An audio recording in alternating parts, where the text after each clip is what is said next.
Madam Speaker, I appreciate the opportunity to speak here today. As has been said over and over, Gabrielle Giffords is a smart, gifted, effective, and compassionate member of Congress. It is a privilege to be her colleague and friend, and Arizona is privileged to be represented by a person of her caliber. My wife Lisa and I pray for her recovery, and our thoughts are with her, her family, her friends, and her community as they come together in the aftermath of this terrible act of violence.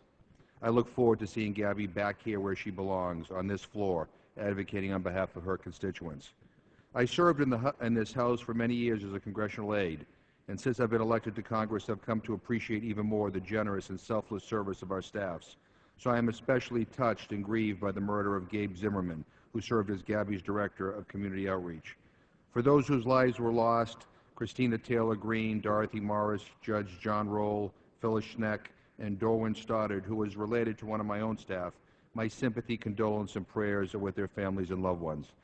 I believe so very strongly that we here in this House and all of us as Americans transform this tragedy into something positive and hopeful. We live in a country that is too polarized, and we live in a country where a culture of violence is all too common.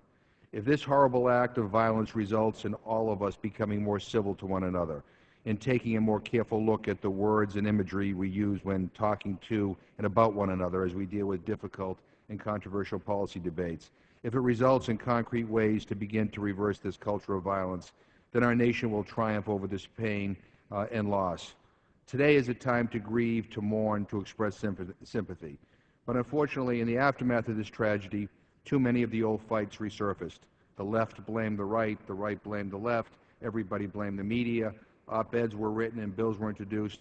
But, Madam Speaker, none of that will bring back those who are lost. None of that will put a 9-year-old girl back at the breakfast table where she belongs. Like many of my colleagues, on Monday I participated in a national moment of silence. The best thing about that moment was that for just a minute or two, the noise stopped. We paused and we reflected, and I hope that we can do more of that in the months and years ahead. Thank you, Madam Speaker. I yield back my